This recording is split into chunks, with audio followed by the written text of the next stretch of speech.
വിശ്വാസദായക വിജ്ഞാന സാരമേ വിശ്വാസ തിരുനാളം ഉള്ളിലേകണേ.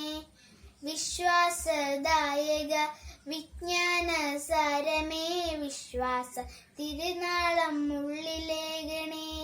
വചനം പഠിക്കുവാൻ വചനം ജീവിച്ചിടാൻ വചനം പകർന്ന് ലക്ഷ്യം സ്വന്തമാക്കിടാം.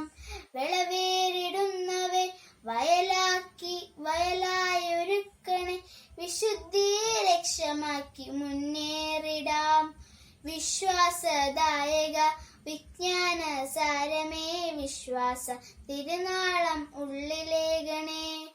വിശ്വാസദായക വിജ്ഞാന സാരമേ വിശ്വാസ തിരുനാളം ഉള്ളിലേകണേ.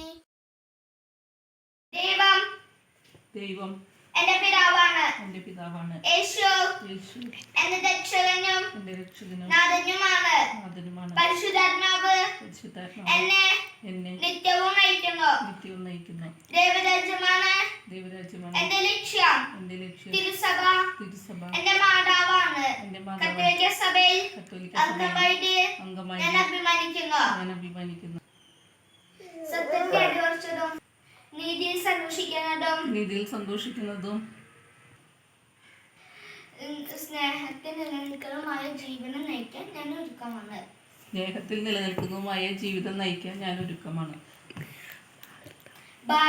ഭാരതം എന്റെ ജന്മനാടാണ്. എല്ലാവരും എന്റെ സഹോദരി സഹോദരന്മാരാണ്. എല്ലാവരെയും വിശിഷ്യ എന്റെ മാതാപിതാക്കന്മാരെയും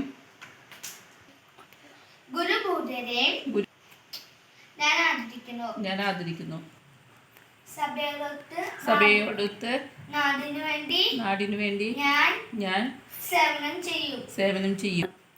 വിശ്വാസത്തിനു വേണ്ടി ജീവൻ ത്യജിക്കുവാൻ ഞാൻ തയ്യാറാണ്. വാർത്തകൾ. വിശുദ്ധ ഐക്യത്തിന്റെ വേദപാരംഗതനായി പ്രഖ്യാപിക്കുന്നു. കത്തോലിക്കരും ഓർത്തഡോക്സുകാരും ഒരുപോലെ ആദരിക്കുന്ന വിശുദ്ധന് ഡോക്ടർ ഓഫ് യൂണിറ്റി എന്ന സ്ഥാനപ്പേരാകുന്നു നൽകുക. ഇസ്ലാമിക തീവ്രവാദികളുടെ തടവിൽ നിന്ന് മോചിതയായ സിസ്റ്റർ ഗ്ലോറിയ സെസിലിയ അർഗോത്തി മാർപ്പാപ്പയെ കാണുകയും ആശീർവാദം സ്വീകരിക്കുകയും ചെയ്തു. കോളേജിലെ ഉദ്യാനത്തിന് സ്ഥാൻ സ്വാമിയുടെ പേരിടുന്നതിനെതിരെ വർഗീയവാദികൾ രംഗത്തെത്തി. UP-ൽ കന്യാസ്ത്രീകൾ ഉൾപ്പെടെ ക്രൈസ്തവർക്ക് നേരെ അതിക്രമം. മതപരിവർത്തനം നടത്തുന്നു എന്ന് ആരോപിച്ചാണ് അതിക്രമം. Thank you. ഹായ് ഫ്രണ്ട്സ്, എന്റെ പേര് ഏതൻ. ഞാൻ saint George Puthanpally catechism 3B പഠിക്കുന്നു. ഇന്ന് ഞാൻ നിങ്ങളിൽ പറയാൻ പോകുന്നത് രണ്ട് വിശുദ്ധന്മാരായ സഹോദരരുടെ കഥയാണ്. വിശുദ്ധ ക്രിസ്ത്യനും ക്രിസ്തീനയും. അവർ റോമയിലെ സഹോദരന്മാരായിരുന്നു. ഗോൾ എന്ന പ്രദേശത്ത് ജനങ്ങളുടെ ഇടയിൽ വചനം പ്രഘോഷിപ്പിക്കുന്ന മിഷൻ പ്രവർത്തനമായിരുന്നു അവർ ചെയ്തുകൊണ്ടിരുന്നത്. അവർ അനേക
മധ്യസ്ഥരായി ഇവരെ അറിയപ്പെടുകയും ചെയ്തു.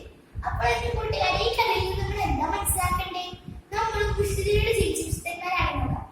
അപ്പോ ഈശോ വിശുദ്ധീകരിക്കട്ടെ. ഈശ്വരിയായിരിക്കട്ടെ. ഒരു കുഞ്ഞു കാര്യം ഷെയർ ചെയ്യാന്ന് വിചാരിക്കുകയാണ്. അതൊരു ചോദ്യമാണ്. ചിലർക്ക് അതൊരു ഓർമ്മപ്പെടുത്തലായിരിക്കും. കാരണം ഇത് നമ്മുടെ 3ാം ക്ലാസ്സിലെ നമുക്ക് പഠിക്കാനുള്ളൊരു ചോദ്യമാണ്. നമ്മുടെ ജീവിതത്തിൽ പലപ്പോഴും നമ്മൾ ചിന്തിച്ചിട്ടുള്ളൊരു ചോദ്യമായിരിക്കും ഇത്. ദൈവം നമുക്ക് ജീവൻ തന്നിരിക്കുന്നത് എന്തിനാണ്? പലപ്പോഴും നമ്മുടെ നിരാശകളായിരിക്കുന്ന അവസ്ഥയിലും ഒക്കെ നമ്മൾ ചിന്തിച്ചിട്ടുള്ളൊരു ചോദ്യമായിരിക്കും. അതിന്റെ ഉത്തരം ഇങ്ങനെയാണ്: സ്നേഹത്തിൽ വളരാനും ലോകത്തിൽ നന്മകൾ ചെയ്ത് ജീവിക്കാനും അങ്ങനെ സ്വർഗരാജ്യം പ്രാപിക്കാനും. സിമ്പിൾ കാര്യമാണ് പറയുന്നത്. സ്നേഹിക്കുക, അതുപോലെ നന്മ ചെയ്യുക, അങ്ങനെ സ്വർഗം പ്രാപിക്കുക. അപ്പോ ഇനി എന്തെങ്കിലും നിരാശയോ അല്ലെങ്കിൽ നമ്മൾ വിചാരിക്കുന്ന രീതിയിൽ കാര്യങ്ങൾ നടക്കുന്നില്ല, അല്ലെങ്കിൽ നമ്മൾ പ്ലാൻ ചെയ്യുന്ന കാര്യങ്ങൾ നമ്മൾ വിചാരിക്കുന്ന പോലെ നടക്കുന്നില്ല, അപ്പൊ ഈ ഒരു അവസരങ്ങളിലൊക്കെ നമ്മുടെ മനസ്സിൽ ഈ ഒരു ചോദ്യം, ദൈവം നമുക്ക് ജീവൻ തന്നിരിക്കുന്നത് എന്തിനാണ് എന്നൊരു ചോദ്യം നമ്മുടെ മനസ്സിൽ വരുമ്പോൾ ഈ ഒരു ഉത്തരം നിങ്ങൾ വരട്ടെ: സ്നേഹിക്കുക, നന്മ ചെയ്യുക, അങ്ങനെ സ്വർഗം പ്രാപിക്കുക. ഒരു ബൈബിൾ വചനം കൂടി ഞാൻ ഇതിനോട് ചേർത്ത് പറയാൻ ആഗ്രഹിക്കുകയാണ്. വിശുദ്ധ മത്തായി എഴുതിയ സുവിശേഷം 6-ാം അധ്യായം 33-ാം വാക്യം. വചനം എങ്ങനെയാണ് പറയുന്നത്: ആദ്യം അവിടുത്തെ രാജ്യവും അവിടുത്തെ നീതിയും അന്വേഷിക്കുക, ബാക്കിയെല്ലാം കൂടെ ചേർക്കപ്പെടും. അപ്പോ എല്ലാവർക്കും നല്ലൊരു ആഴ്ചക്കാലം ആശംസിക്കുന്നു. നന്ദി.